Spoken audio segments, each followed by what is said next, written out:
आयात में एक बार फिर से आपका नया नजर इंडिया न्यूज़ और नया इनकलाब और खबर हिंदुस्तान में स्वागत है। जिस तरह से आपने 2 से 3 दिन पहले रफ़ीक कामदार जो कि एचआर हिंदुस्तानी रिपोर्टर के वरिष्ठ पत्रकार हैं, उनके ऊपर एक आरोप लगाया गया कि उन्होंने भरी प्रेस कॉन्फ्रेंस में जो है किसी लेडी पत्रकार के साथ में, महिला पत्रकार के साथ में मॉलेस्टेशन किया। तो सर, मैं ये जानना चाहता हूँ कि आप यहाँ के सीनियर फाउंडर, एनसीपी के सीनियर फाउंडर लीडर हैं और कई वर्षों से यहाँ पर हैं, और शायद रफ़ीक कामदार साहब भी यहाँ पर कई वर्षों से हैं, तो कितना उनके बारे में आप जानते हैं? क्या वो ऐसा कर सकते हैं?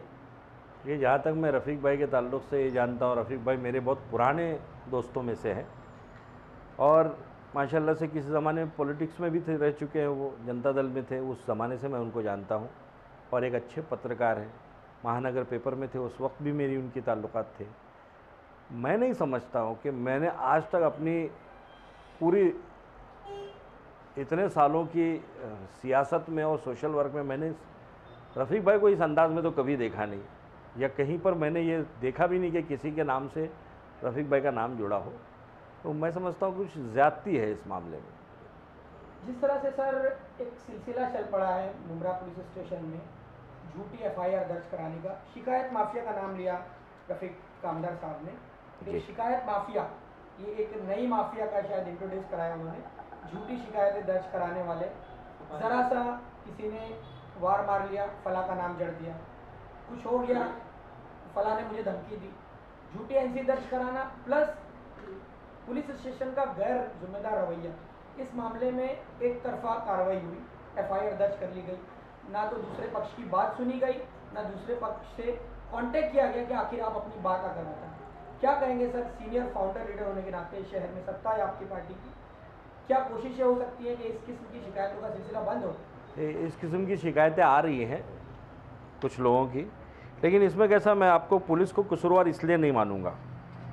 देखिए क्या होता है, जब कोई कंप्लेनर एक लेडीज़ आती है तो पुलिस को एक सिंपैथी के तौर पे उसकी बात को सुनना पड़ता है, वरना अगर वो पुलिस उनकी बात नहीं सुनेगी तो वो ऊपर जाएंगी, डीसीपी के पास जाएंगे, डीसीपी नहीं सुनेंगे तो कमिश्नर के पास जाएंगे। कार्रवाई हुई है। हाँ, और उसके पहले जब ये मामला पुलिस स्टेशन पहुंचा जी, तो मुमरा पुलिस स्टेशन की तरफ से कोई भी हलचल नहीं हुई कि एक रेप्यूटेड पत्रकार या शहर की जानी मानी शख्सियत कह लिए, किसी की सपोर्ट नहीं ले रहा, लेकिन जानी मानी शख्सियत होने के नाते पुलिस की जिम्मेदारी थी कि वो उन तक जाते और उस बात को उनसे क्लियर कराते, लेकिन ऐसा कुछ भी हलचल है, इस किस्म का कोई भी काम नहीं। देखिए एफआईआर के हिसाब से अगर चौकसी जो है ना, वो पुलिस के नज़रिए से अगर देखा जाएगा तो एफआईआर लॉन्च होने के बाद ही चौकसी शुरू होती है।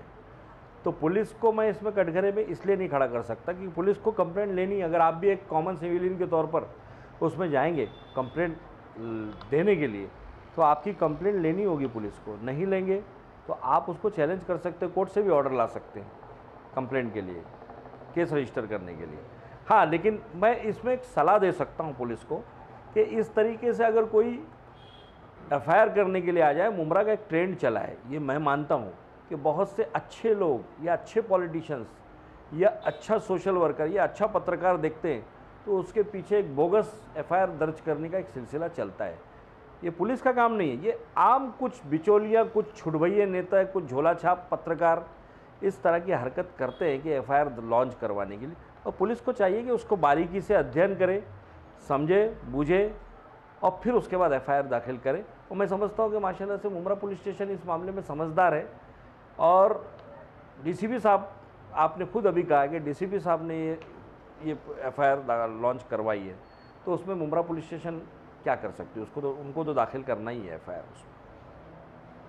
सर, जिस तरह से देखा जा रहा है कि मुमरा शहर में पत्रकार हों या फिर समाज के लोग हों, जागरूक कराने की काफ़ी कोशिश की जाती है उनको, लेकिन लोगों में जागरूकता है ही नहीं जी। काफ़ी हद तक कोशिशें कामयाब भी होती हैं और बहुत हद तक के नाकाम भी होते हैं। इस मामले में एक समाज का काम करने वाला पत्रकार, एक समाज से जुड़ा हुआ पत्रकार, कहेंगे कि उनकी खबरों ने मुमरा में बहुत हद तक लोगों में जागरूकता पैदा की जी। आवाम के लिए क्या मैसेज है आपकी तरफ से? जैसे कि आपने अपनी ज़ाती राय पेश की रफ़ीक कामदार साहब के बारे में, तो आवाम के लिए क्या नज़रिया है आपका उनके बारे में? मेरा नज़रिया ये है कि रफ़ीक कामदार एक बेबाक पत्रकार है और लोगों के अंदर एक अच्छा मैसेज उनका जाता है।